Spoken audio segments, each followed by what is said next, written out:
Good afternoon. My name is Heather Black. I'm the State Director from United Way of North Carolina for the statewide North Carolina 211 program. And I'm Kristin Judge, the CEO and founder of the Cybercrime Support Network. We're here today to talk to you about the North Carolina Cybercrime Support Initiative. We're excited to share with you this new partnership and program to help North Carolinians all across our state. First, we're going to start just with a little overview about each of our organizations. So North Carolina 211, hopefully many of you are aware, is a statewide service.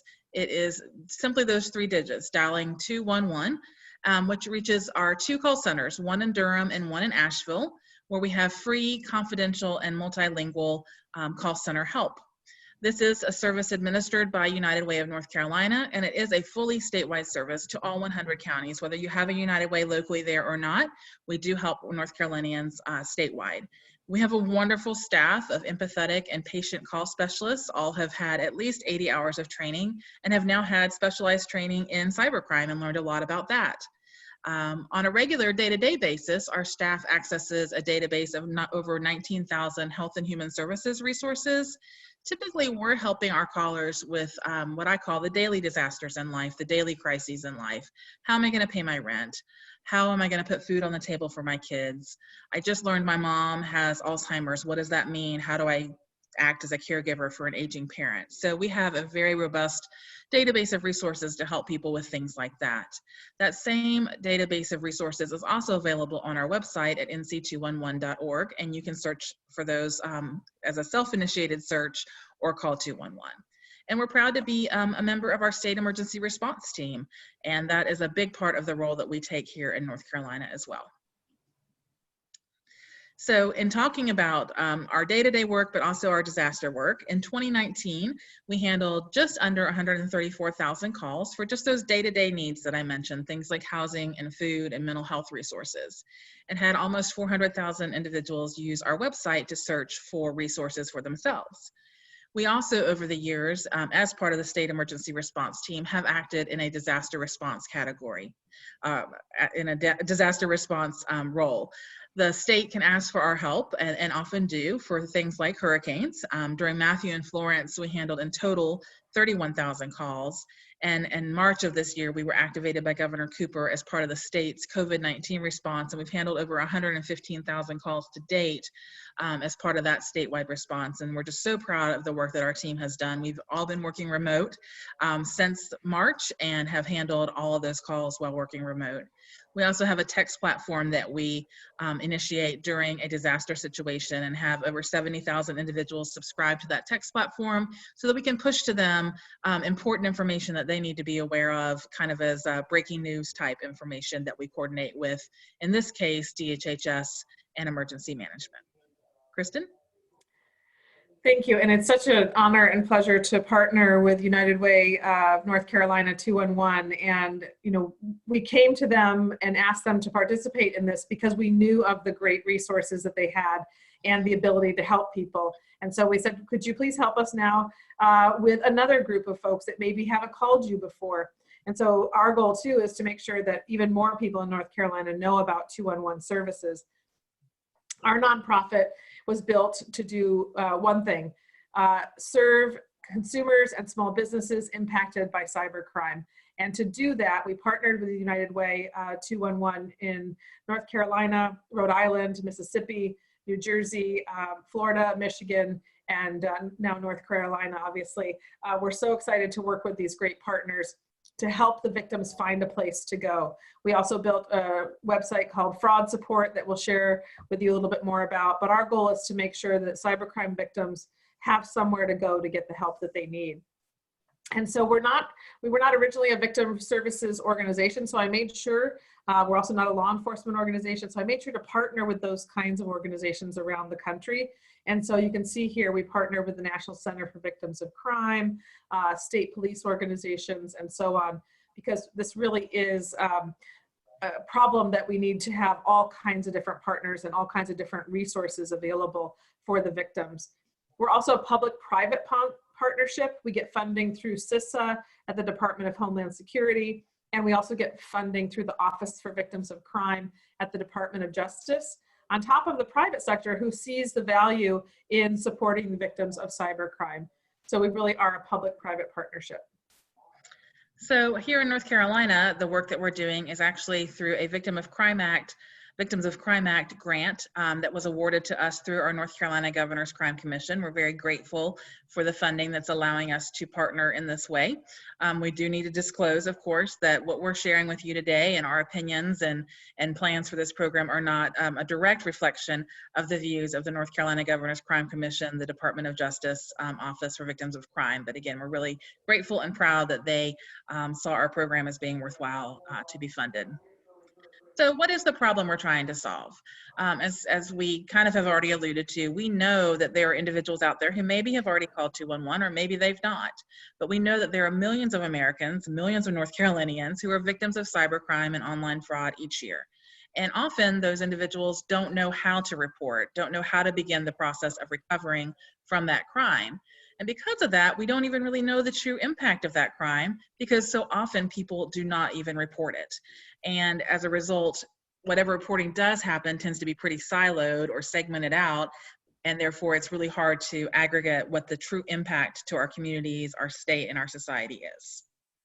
Go ahead, Kristin, with some of the statistics. Well, and I like to bring up this slide because I want people to get an idea of the actual reach of cyber criminals. And this is from the Internet Crime Complaint Center at the FBI, one of our great partners. And they have a website, it.nc.gov, where people can currently go and report cybercrime. We're talking about small businesses and consumers, not, the Targets or the Home Depots of the world. And just in 2019 alone, 450,000 people reported to IC3 that they had been a victim. And what I really want to point out here is of those 450,000 people, not a lot of people, they lost $3.5 billion. So can you imagine if 1 out of 4 people are a victim of cybercrime, the true cost is closer to $340 billion a year. So we like to point out that this is another economic crisis that's happening. Of that $340 billion that's being lost by these victims and going probably overseas, that's money that's not being poured back into our communities for even, supporting nonprofits, helping, small businesses. So it's really an economic issue, not just a victim issue. So people ask us a lot of times, how do you define cybercrime? Hopefully in about 5 years, it won't be called cybercrime specifically, it'll just be crime because every crime, it seems nowadays, has some nexus to the internet. But there are 2 different kinds of cybercrime. One is without the internet, it wouldn't have happened, like a DDoS attack, a distributed denial of service attack. That's when someone attacks a website and sends so much traffic there that nobody can use your website. Well, if the internet didn't exist, that wouldn't have happened. So that's true cybercrime that has to do with the internet specifically breaking down. But then there's also things like credit card fraud and scams and imposter scams. Those kind of things have been around for many, many years, but now the criminals can do it even if they don't know you, even if they live 10,000 miles away.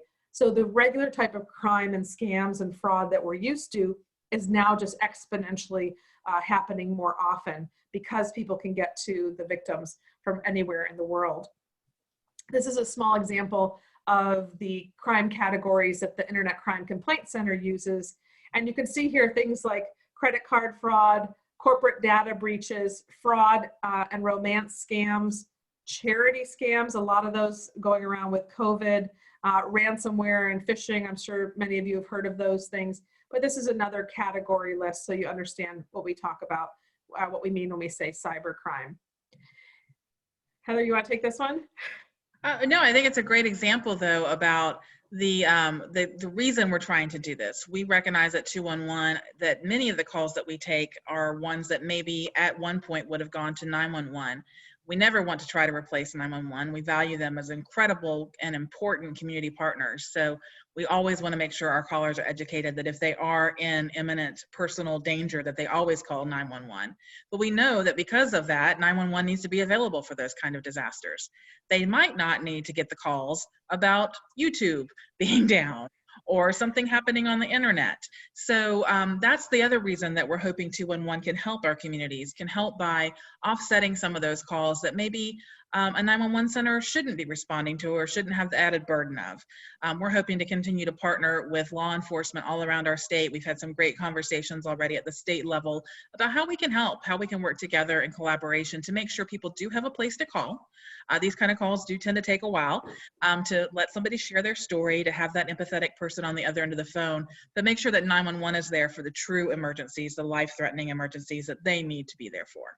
That's right, absolutely.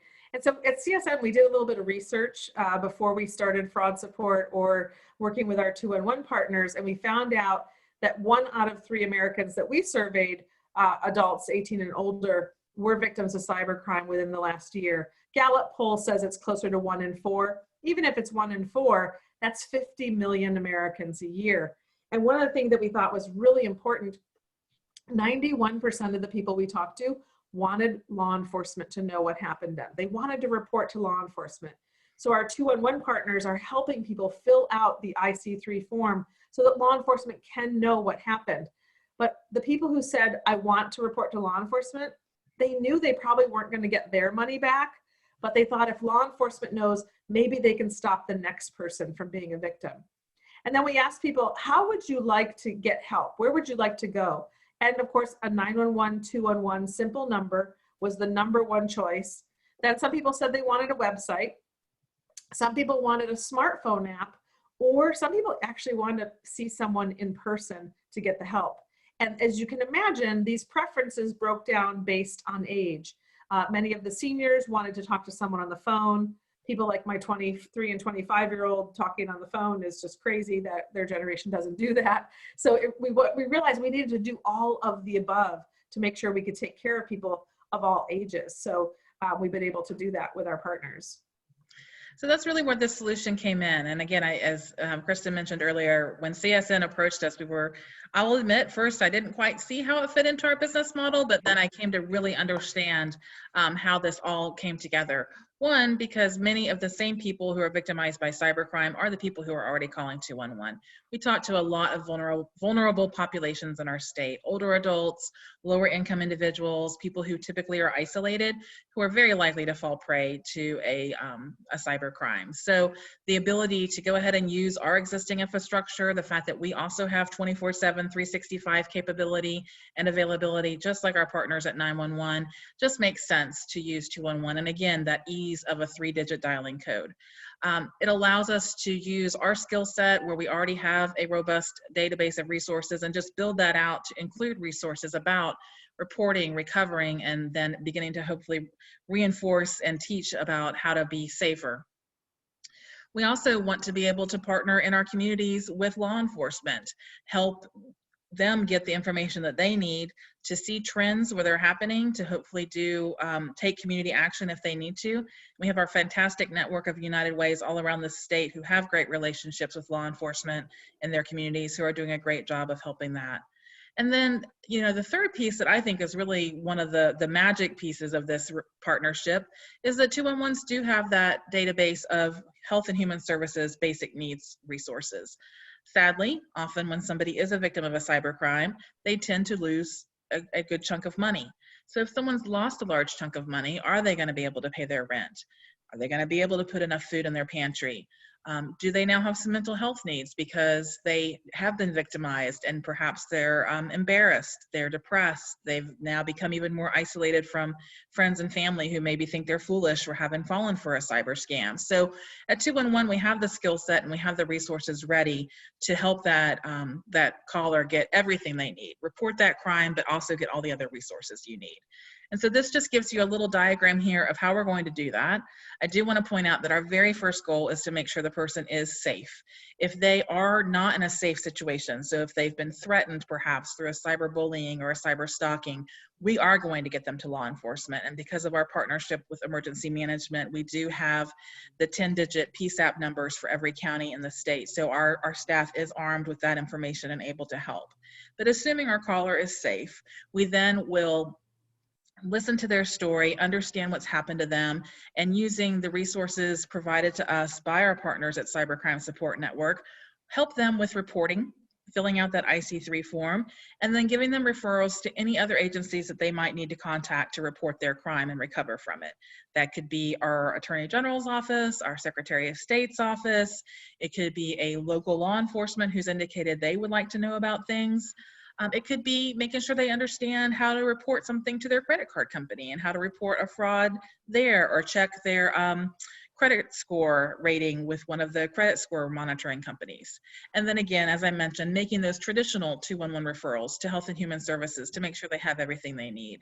And then what I think is really unique about 211 is we have the capacity to do follow-up calls. So we're going to ask that caller if they're okay with us calling back in a week or so to check in on them. And a lot of our callers really welcome that, because again, they have been victimized, and to know that somebody cares enough to call back and make sure that they're doing okay means a whole lot to them. Go ahead, Kristin.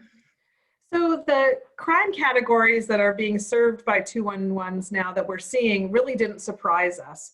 We knew that imposter scams, like people pretending to be a Nigerian prince, yes, that one's still around, pretending to be the FBI and saying, you owe us money, you know, we found some things on your computer, romance scams, the grandparent scams, and then the financial purchase scams. Those together are about 50% of the crimes that are reported to IC3 or the Consumer Sentinel of FTC. So we really weren't surprised to see them coming up in the call categories that people were calling about. And then on this one, if you look at the North Carolinians that were victimized, the reported loss of $48 million in 2019 came from the IC3 report. So I think, people, yeah, go ahead, Heather. I was gonna say, I think what's really stood out to me here was the large volume of older adults that were victimized. That, you know, over $11 million of those losses from our older adult population alone, which really stood out to me, because I know from a 211 perspective that population relies on us, and they're very near and dear to our hearts.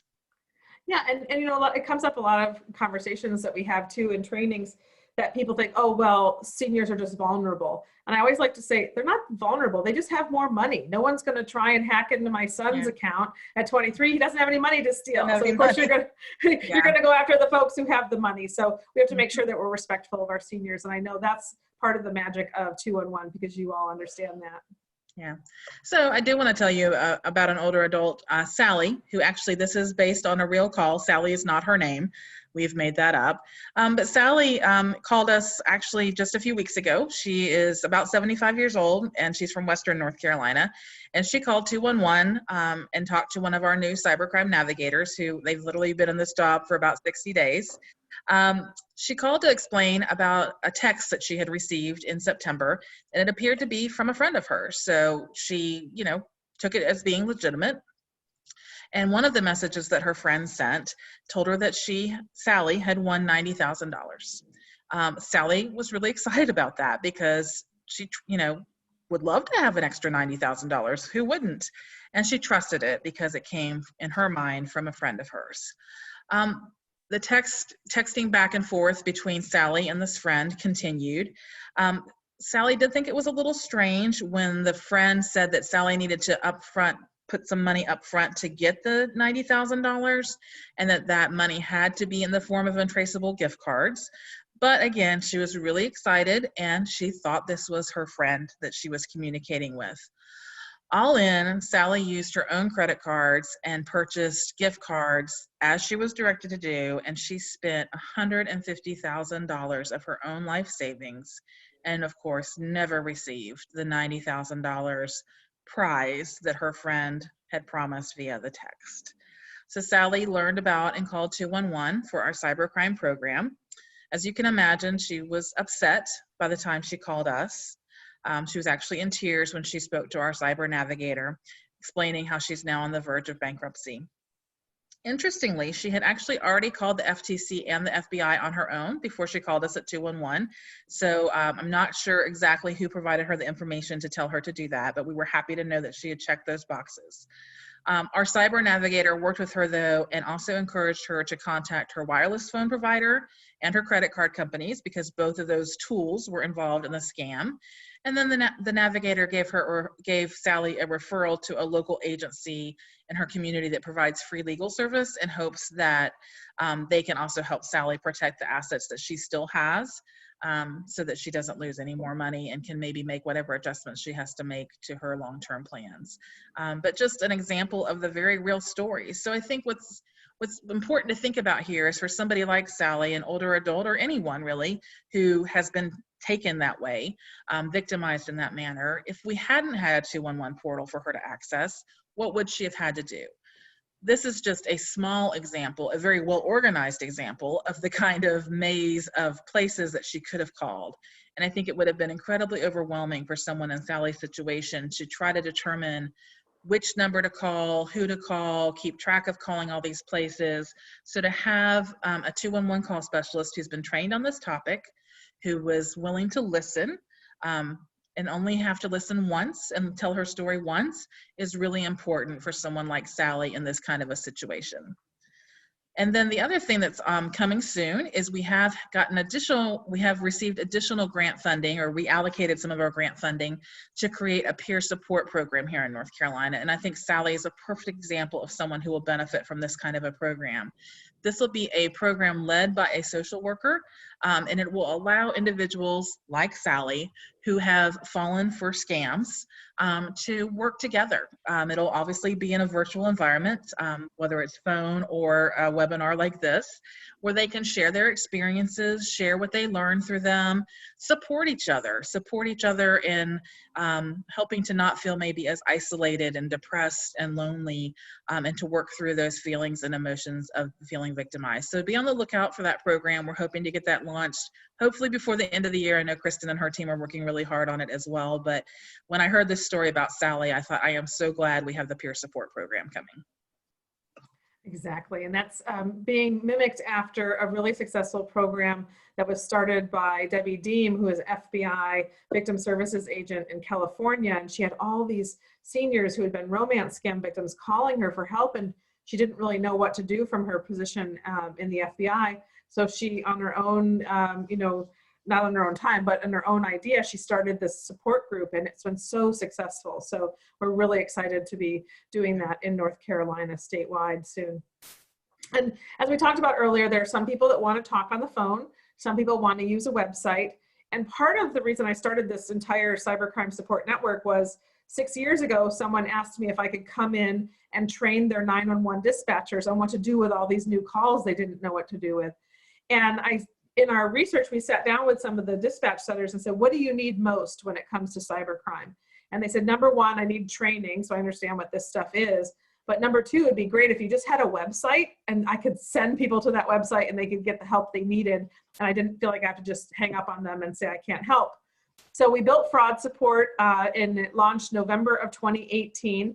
We've had over 700,000 visitors so far.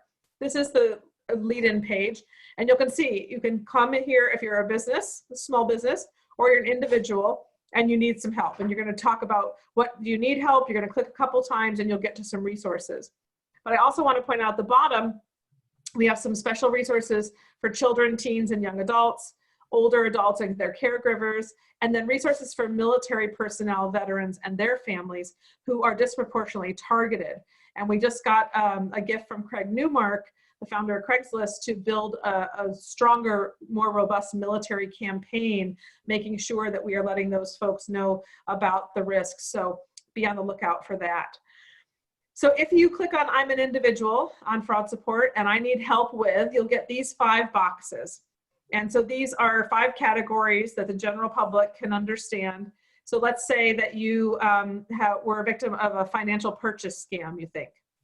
So there's actually 9 different types of financial purchase scams.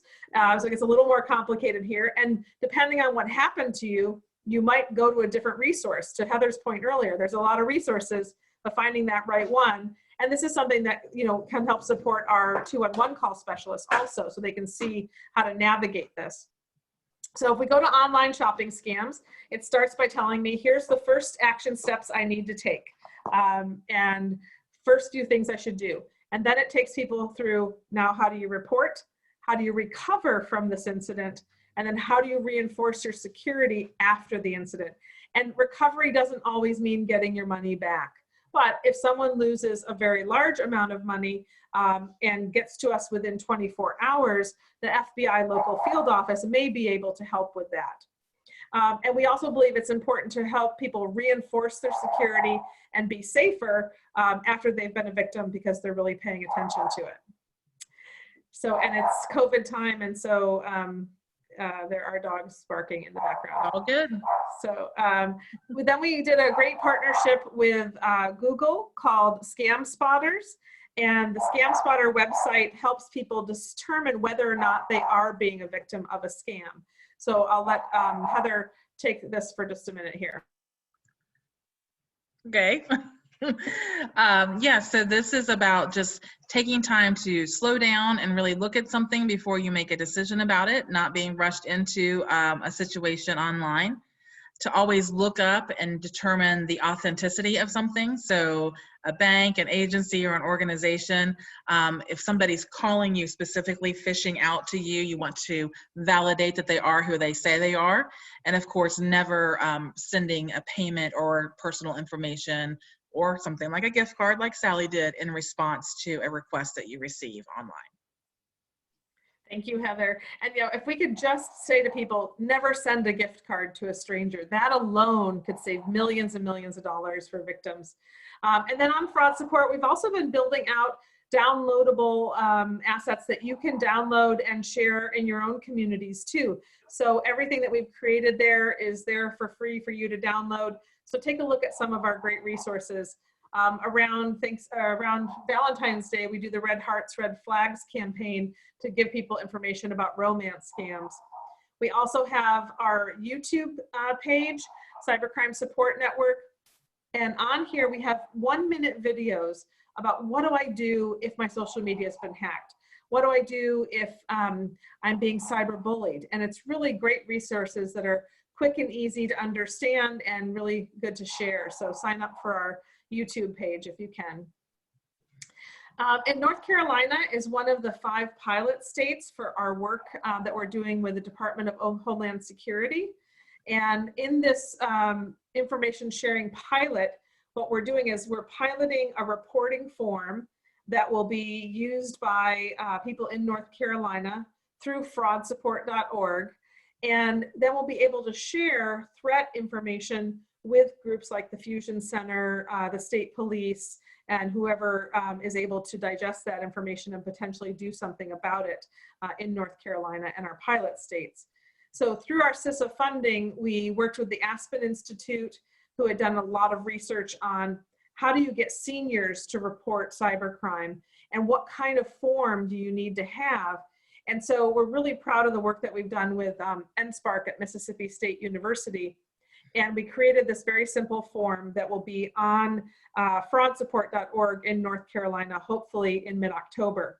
So you can see here, just like on fraud support, I'm the victim, or I'm reporting for someone, or I'm a business. And these are the 5 simple to understand categories that someone would click on, and then they start to go through their information. We've made it so that there's very few categories that have to be filled in.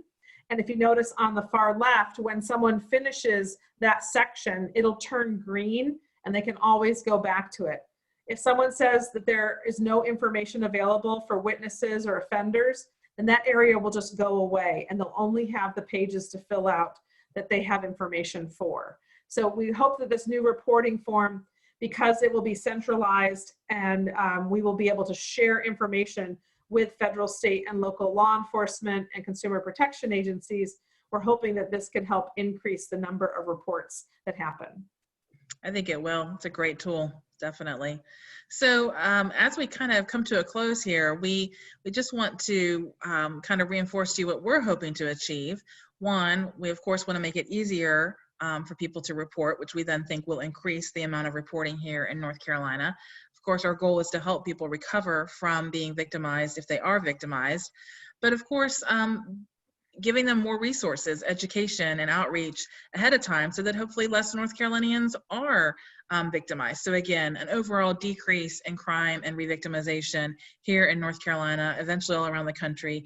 But our program here, of course, is focused on our fellow North Carolinians. And then there is some contact information here. The next slide is going to have actually our 2 North Carolina-based individuals who are the program managers for this program, Sharon DaCosta and Nicole Dennis. Anyone who is interested in materials about the program, if you have specific questions to follow up, if you would like a presentation to your organization or department, or if you have ideas of organizations or groups that we should be reaching out to partner with, please contact Sharon and Nicole, and they can arrange that for you and work with you on that. I know I have really enjoyed having the opportunity here. We're so grateful to Maria Thompson and her team at DIT for giving us this opportunity. She has been such a champion of this program, and we just are so grateful to Maria. Agree, and thank you to our partners in North Carolina at the United Way 211, Heather. We really appreciate your time, and I'll just reiterate that Nicole and Sharon are there to serve folks in North Carolina. So if you do have groups, we really need these force multipliers. Yes. So it's going to be hard for us to call every individual library or every individual school, but if you are in organizations or associations and you can invite one of these ladies to come and do a presentation, then it really helps us get the word out. So, you know, VOCA grants don't come with a lot of marketing dollars, so it's important that we use our partners to get the word out. So if you want posters and rack cards for when people are back in buildings, yeah.